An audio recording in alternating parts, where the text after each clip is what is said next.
ମକର ରାଶି 2026 ମସିହା ମେ ମାସର ମାସିକ ରାଶି ଫଳ।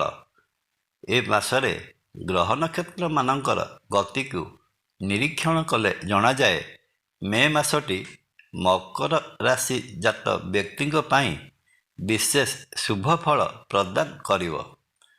ଚଳିତ ମାସରେ ଅର୍ଥ ଖର୍ଚ୍ଚର ପରିମାଣ ଅଧିକ ରହୁଥିଲେ ମଧ୍ୟ ପ୍ରଗତିର ଧାରା ଅବ୍ୟାହତ ରହିବ। ଜୟ ଜଗନ୍ନାଥ।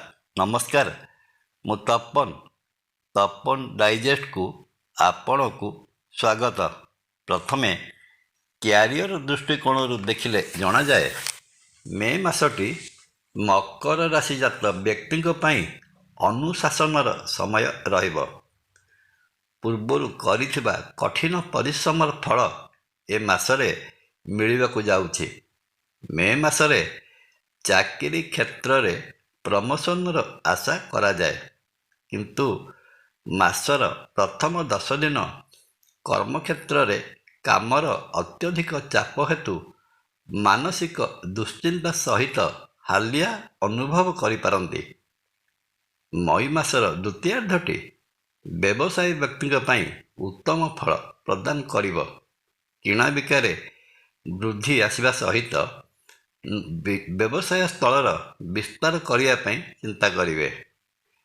ପାରିବାରିକ ଦୃଷ୍ଟିକୋଣରୁ ଦେଖିଲେ ଜଣାଯାଏ ମଇ ମାସ 10 ତାରିଖ ପର୍ଯ୍ୟନ୍ତ ପରିବାରରେ ସାମାନ୍ୟ ଟେନସନ୍ ଲାଗି ରହିବ।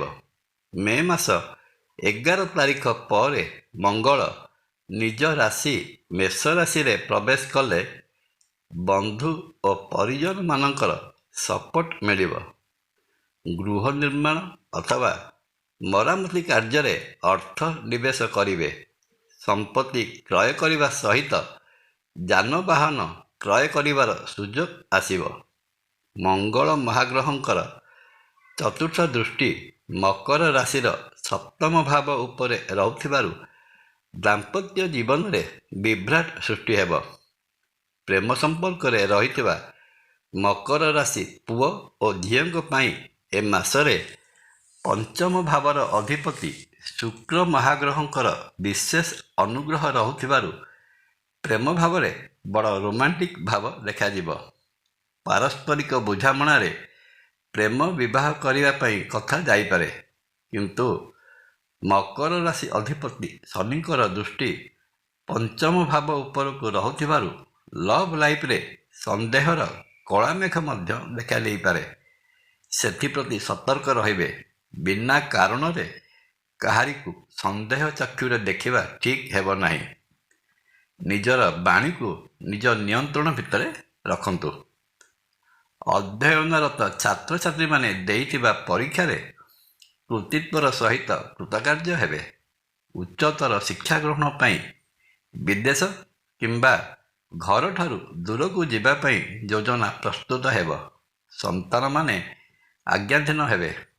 ସ୍ୱାସ୍ଥ୍ୟ ଦୃଷ୍ଟିରୁ ଦେଖିଲେ ଜଣାଯାଏ ମକର ରାଶି ଅଧିପତି ଶନି ଓ ମକର ରାଶିର ଷଷ୍ଠ ଭାବର ଅଧିପତି ବୁଧ ମହାଗ୍ରହଙ୍କର ଗୋଚରୀୟ ଅବସ୍ଥାନ ଶରୀରରେ ବାୟୁ ବିକାର ସୃଷ୍ଟି କରିବା ସହିତ ଆଣ୍ଠୁଗଣ୍ଠି ଜନିତ ରୋଗ ପ୍ରଦାନ କରିପାରେ। ଏହା ସହିତ ଚର୍ମ ସମ୍ବନ୍ଧୀୟ ସମସ୍ୟା ଓ ସ୍ନାୟୁଗତ ଦୁର୍ବଳତା ମଧ୍ୟ ବୁଧ ମହାଗ୍ରହ ପ୍ରଦାନ କରିପାରନ୍ତି।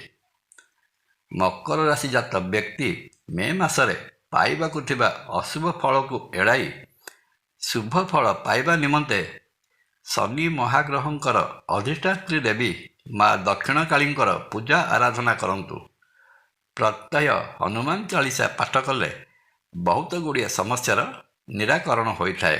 ପରିଶେଷରେ ଶ୍ରୀକ୍ଷେତ୍ରରେ ବିରାଜିତ ମହାବିଷ୍ଣୁ ଶ୍ରୀ ଜଗନ୍ନାଥ ମହାପ୍ରଭୁଙ୍କୁ ଦର୍ଶନ କଲେ ମକର ରାଶି ଜାତ ବ୍ୟକ୍ତିଙ୍କର ରହିଥିବା ସମସ୍ତ ଦୋଷ ଖଣ୍ଡନ ହୋଇ ମନବାଞ୍ଛିତ ଫଳ ପ୍ରାପ୍ତ ହୋଇଥାଏ। ଜୟ ଜଗନ୍ନାଥ। ଭିଡ଼ିଓ ଭଲ ଲାଗିଲେ ଲାଇକ୍, କମେଣ୍ଟ ଓ ସେୟାର କରିବା ପାଇଁ ଅନୁରୋଧ। ନମସ୍କାର। ତପନ।